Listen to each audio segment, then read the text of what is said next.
Channel ప్రేక్షకులకు కూడా sir ఏమనేది ఏముందండి సార్, ఒకటే అండి ఇక్కడ హరిహర వీరములు సినిమా అనేది ఒక సినిమా కాదు, ఒక పండుగ. మాకు 5 సంవత్సరాల తర్వాత వస్తున్న పండగ అంటే గతంలో 5 సంవత్సరాల ముందు భీమలా నాయక్ వచ్చింది మాకు. అంటే ఈ సినిమా ఒక హిస్టారికల్ మూవీ తీస్తున్నాము, బాహుబలి త్రిబుల్ 6 సినిమాని తలదన్నే రేంజ్ లో ఉంటుందని చెప్పి ఈ సినిమా ఉంటుంది. ఇది పిక్చర్ క్లారిటీ. ఈ సినిమా విషయంలో మేము ఎప్పటి నుంచో ఉన్నాం. ఈ సినిమా కానివ్వండి, ఈ సినిమా సంబంధించిన ఇష్యూలు కానివ్వండి, ఇప్పుడు కూడా బ్రహ్మాండంగా ఉంటుందని చెప్పి మేము ఆల్రెడీ మెంటల్గా ఫిక్స్ అయిపోయినాం. అలాంటిది ఇప్పుడు ఒక్కసారిగా థియేటర్లు బంద్ చేస్తాం. సినిమాని వచ్చే టైంకి థియేటర్లు మాకు లాభాలు రావట్లేదు, టికెట్ రేటు పెంచుకోలేను, నష్టాలు ఉన్న థియేటర్లు, ఇవన్నీ పెద్ద గేమ్ జరిగింది. ఇది ఎక్కడో జరిగింది, చిలికి చిలికి చిలికి చిలికి గాలివాన్ అయ్యి ఇప్పుడు ఇది దేశంలో పెద్ద చర్చగా మారిపోయింది. సినిమాలో ఏదో జరుగుతోందని వాస్తవమే. ఇప్పుడు మొన్నటి దాకా మేమేమనుకున్నాం, నలుగురు, నిన్న కళ్యాణ్ గారు ఆ నలుగురితో పాటు ఎవరు వెనకాల ఉన్నారు. తర్వాత దిల్ రాజు వచ్చి మావాడు సత్యనారాయణ పేరు చెప్పాడు. అవును, సత్యనారాయణ ప్రెస్ మీట్ పెట్టి వాళ్ళ నలుగురిలో శిరీష్ రెడ్డి మొత్తం నడిపిస్తాడు. ఇవంతా శిరీష్ రెడ్డి ఛాలెంజ్ చేశాడు, తొడగొట్టాడు, నేను బంద్ చేసి తీరుతాననేసి.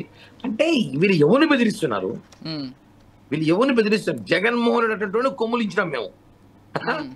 ఈ శిరీష్ రెడ్డి, కిరణ్ రాయల్ గారు, మీకు గుర్తుందా గతంలో పవన్ కళ్యాణ్ గారి సినిమా రిలీజ్ అయినప్పుడు టికెట్ల రేట్లు విపరీతంగా తగ్గించేసి ఎక్కడికక్కడ మొత్తం ఒక అంటే థియేటర్ల పైన పూర్తిగా ఇటు రెవెన్యూ ఆఫీసర్లను కావచ్చు, పోలీసులను కావచ్చు పంపించి దాడులు చేపించి అసలు ఎక్కువ రేట్లు అమ్మడానికి వీలు లేదని చెప్పి, ఇదంతా మీకు గుర్తుందా ఎపిసోడ్? నాకైతే బాగా క్లియర్ కట్ గా గుర్తుంది. ఇంకా ఎందుకు గుర్తులేదు సార్? ఇవన్నీ అప్పటి నుంచే ఎపిసోడ్లో మేము ఉన్నాం, నడిపించాం, అప్పుడు గొడవలు చేస్తాం, ధర్నాలు చేస్తాం, స్టేషన్లకు పోతే ఎంఆర్ఓ ఆర్డీఓ టికెట్లు ఇచ్చినారు. పాపం వాళ్ళ కష్టాలు మర్చిపోతాం, అవన్నీ మర్చిపోయే ప్రసక్తే లేదు. నేను చెప్పేది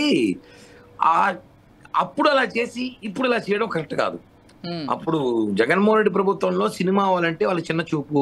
సినిమా వాళ్ళని జగన్మోహన్ రెడ్డి ఇంటికి పిలిపించి గేటు బయట ఆపేసి 2 కిలోమీటర్లు నడిపించి తీసుకొచ్చి సన్మానం చేయించుకుని తప్పట్లో కొట్టించుకుని పోయినాడు జగన్. అది అట్లాంటి సినిమా వాళ్ళని పవన్ కళ్యాణ్ గారు కూర్చోబెట్టి సన్మానం చేసి నంది అవార్డులో కానీ ఇంకోటి కానీ మీకు ప్రియారిటీ ఇస్తున్నాం, ఇంత చేస్తున్నాం చెప్పినా కూడా వీళ్ళు మారకుండా కొంతమంది ఈగో ఫీలింగా, లేకపోతే క్యాస్ట్ ఫీలింగా, లేకపోతే కుల రాజకీయమా తెలియదు.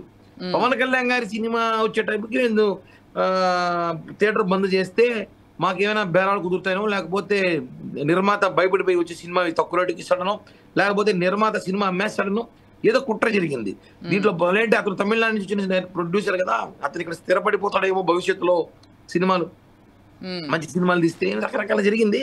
ఇవన్నీ కూడా ఈరోజు సత్యనారాయణ బయటపడడం, దీని మీద ఇప్పుడు పేరు నాని కూడా కామెడీ చేశాడు. నేను ఒకటి చెప్తాను సార్, ఛాలెంజ్ పేరు నాని, బ్లాక్ టికెట్ నాని, పేరు నాని కాదు, బ్లాక్ టికెట్ నాని. అతను అంటాడు సిగ్గు లేకుండా బ్లాక్ టికెట్ పర్మిషన్ ఇవ్వాలంట, బ్లాక్ టికెట్ అమ్ముకోవాలంట. చూసారు ప్రెస్ మీట్, బ్లాక్ టికెట్ సిగ్గు లేకుండా పేరు నాని చెప్తున్నా సార్, బ్లాక్ టికెట్లు అమ్ముకో పర్మిషన్. బ్లాక్ టికెట్లు గత 5 ఏళ్ళు అమ్ముకున్నాడు. గత 5 ఏళ్లలో మా సినిమాలు ఎక్కువ టికెట్లు అమ్ముకుంది పేరు నాని. వాస్తవం పేరు నాని వాళ్ళ కొడుకు కిట్టుగాడు పెద్ద కిట్టు సార్. పేరు నాని పేరు పెద్ద కిట్టు, వాళ్ళ కొడుకు చిన్న కిట్టు. ఇద్దరు కిట్టీలో కృష్ణా జిల్లాలో టికెట్లు అమ్ముకున్నారు. మా జనసేన మా కార్యకర్తలకు అందకుండా భీమలా నాయక్ కానివ్వండి, వకీల్ సాబ్ టికెట్లు అమ్ముకున్నారు వాళ్ళు. అది వాళ్ళ బ్రతుకులు. వాళ్ళు ఈరోజు మళ్ళా ప్రెస్ మీట్ పెట్టి మాకు సినిమా బ్లాక్ టికెట్లు అమ్ముకునే అవకాశం ఇవ్వలేదు పవన్ కళ్యాణ్ గారు అంటే, నీ బ్లాక్ టికెట్ బుద్ధి పోయిన చిట్లేదే. నేను ఒక ఛాలెంజ్ చేస్తున్నాను సార్, మీ ఛానల్ ద్వారా మీరు టెలికాస్ట్ బాగా పంపించాలి. తప్పకుండా 11వ 12వ సినిమా రిలీజు వైసీపీ వాళ్ళ కోసం.